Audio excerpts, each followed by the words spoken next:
What's up everyone, thanks for tuning in. So this is a part 6 of the Acura DA Integra vlog video. So if you guys haven't been following this, the last on part 5 of the vlog, basically I converted the car from OBD0 to OBD1. Everything worked out fine, except I could not get my laptop to communicate with the ECU. Come to find out that the ECU ended up being trash. The ECU that I bought from a local seller unfortunately sold me junk. I'm not really too stressed about it. You know, it is what it is. If I was to make an assumption of why it was junk to begin with, it looked like a really botched automatic to manual conversion ECU, but I could be wrong on that, so it's whatever. So cool thing is, for Christmas, my wife actually helped me get a chipped P28 VTEC ECU that I was actually able to get from the original seller that I bought my chipped P75 ECU from. And everything worked out just as good as the first time that I worked with him. As soon as you buy the ECU, he'll contact you, ask you what your engine is, what modifications you've done, what you want your idle RPM to be, how you want your two-step rev limiter and stuff.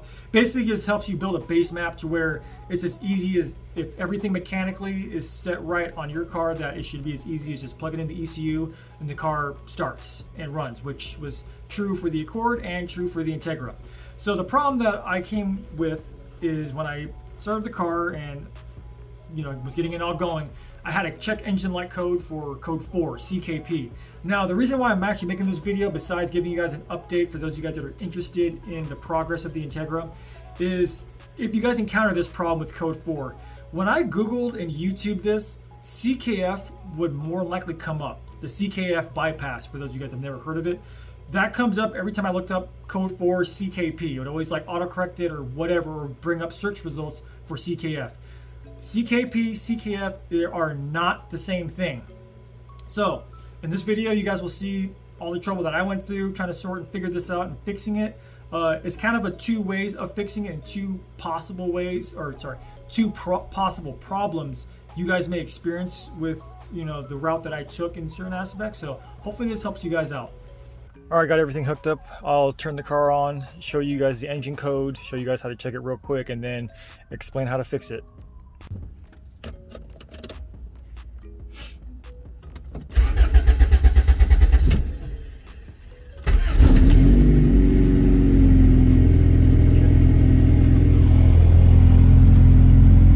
Check engine light. Okay. Bridge the service plug.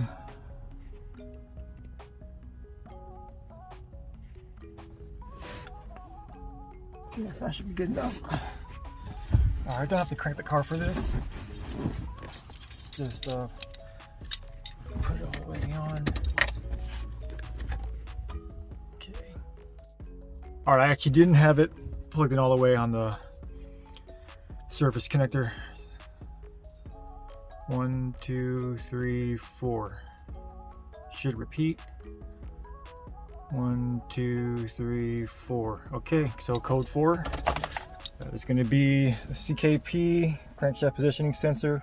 Okay, so I have the ECU disconnected. Always good idea before I do anything electrical work, especially when it comes to this stuff. I always disconnect the negative cable off the battery. The only time I really have power connected to it is if I'm looking for a 12-volt source most of the time. So just keep that in mind before you start cutting cables and doing whatever you're going to be doing. So for the OBD0 to OBD1 harness, this is the cheap eBay harness that I'm going to show you, or that I'm going to hopefully do to fix the code 4 on here for the CKP, the crankshaft position sensor. Now on the OBD1 side of the house, this is A, B, D. On the OBD0 side of the house, it's going to be A, B, C. So this is the main one we're worrying about as far as the OBD1 side of the house.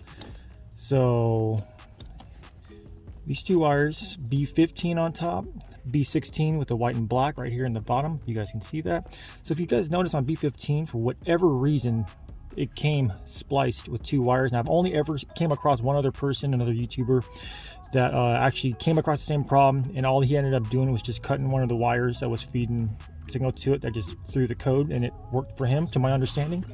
So B15, if you trace this back, one of them is going to right here, C1 right here on top, and bottom C2. So C1, C2, I'll put up diagrams and stuff in here so you guys can understand what I'm talking about. Might be hard to see on camera. Let's see if I can get to bring this a little bit closer. Okay, so on the OBD0 side of the house, the blue-green right here, might be hard to see on camera. On top, right here, that's C1. Bottom is blue-yellow, that's C2. So, as far as I'm concerned, so B16 is black and white right here on the OBD1 harness, is connected to the right place for the C2 to B16. This wire is good to go. So B15, OBD1 side of the house, going on top to C1 on the OBD0. So this extra wire is kind of got me thinking. So it goes all the way right here. The bottom, let's see here, what would that be? Hang on, I'm trying to think because it's going a whole bunch of different places. So I believe this would be C16 on the OBD0 side of the house, which is that white wire. If you can see it right here. Bottom right, if you're looking at it from wiring side on OBD0, white wire. So this wire that's spliced into B15 is for O2 signal. I have no idea why they spliced in. So I'm gonna cut this. Hopefully it fixes it because I don't even have an O2 sensor. Well, at least the factory narrowband O2 sensor. I don't even have it installed in here. I'm running the wideband right here. That came with the extra flying lead harness or whatever it's called. So AEM's basically feeding all the info and vice versa, all the data to the ECU. So I'm going to cut this wire going into C16 on OBD0 side of the house, and hopefully that fixes the code. Got everything hooked back up. Cut the extra spliced wire that goes to B15 that was once spliced in with C16, which is O2. Which of why they did that, I have no idea. Hopefully you guys let me know. Probably just for like different chassis, but as far as I'm concerned, like all the OBD0 like DA Integras, EFs, and I believe even CRXs, I'm sure they might have it there for some different reason. I don't know, or maybe it might be set up for that in particular, but hey, it's what you get for getting a cheap harness, right?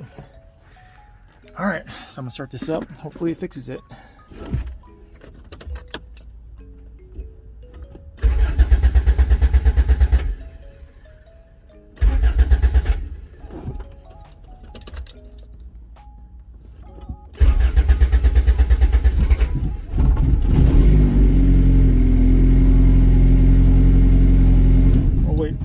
I still have the service connector plugged in. Okay.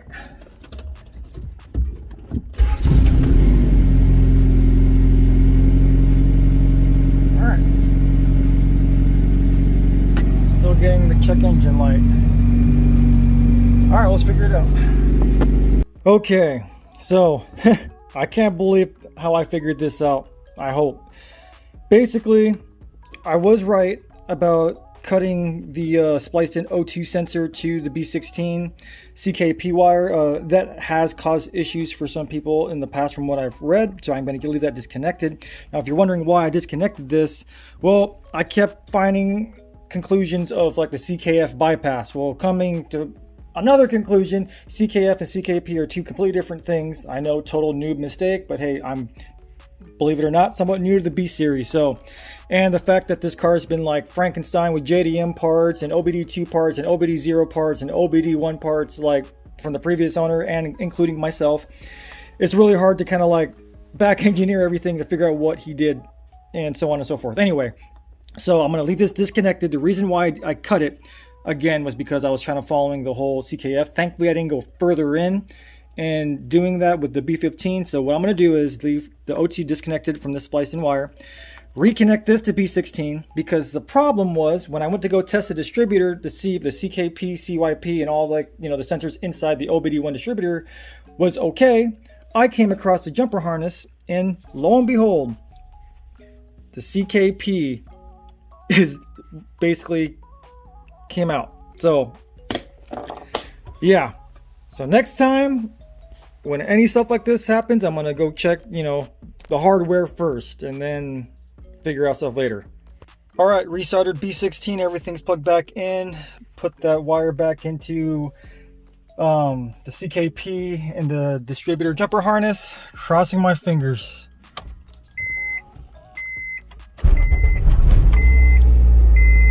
Yes. There we go, it worked. I mean, that's what I get for buying cheap eBay stuff, but if you know what to look out for, it ends up working. Alright guys, hopefully that helps you all out. And it was a wild goose hunt on my end, which it shouldn't have been. I should have checked the harnesses first. I should have ohm tested the distributor and just do a process of elimination as far as like hardware goes. But like, yeah, my brain made this like way overcomplicated in hindsight. So this is an excuse. I think the reason why I went, to the lengths I went to, finally figure out why I got a code for is when I bought this car. Like, if I knew nothing of Hondas and you told me that the Integra rolled off the factory the way it was, I'd believe you. Like, when they installed that JDM B20B, they kept AC with the original lines, power steering with all the original lines, all the little tiny vacuum lines, and they even kept the factory air box and the factory rubber intake tube. So, like, it looks stock. Like, if I did not know that car came stock with a B18, B18 LS, then could have fooled me.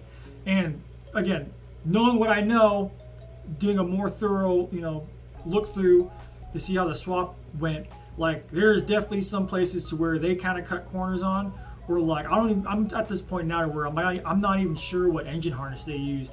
Like there's a couple of like unplugged stuff from the engine harness that I see just like laying around and underneath the intake manifold, and some of it towards underneath like the coolant, where the coolant thermostat housings are. So I mean, again, I'm not throwing any more codes. I wasn't throwing any codes when I was OBD 0, so I don't think they're making that much of a difference. But just weird little stuff like that I'm kind of like, why did you do it like that, or what did you use to make this car run? Like, I mean, it works for now. I have no codes for now, but still, this is weird stuff. Probably why I kind of overthought that. Like maybe I was like, they did something during the swap that is causing this, and I gotta go figure it out instead of just, well, let me go pop the engine bay and look real quick and see like why this isn't all working. So hopefully this helps you guys out. If you have any questions, hit me down in the comments below. Hit me up on Instagram, Asian_sensation. I'll do my best to answer you guys when I can, as fast as I can. And again, thanks for watching, guys. I'll catch you in the next one.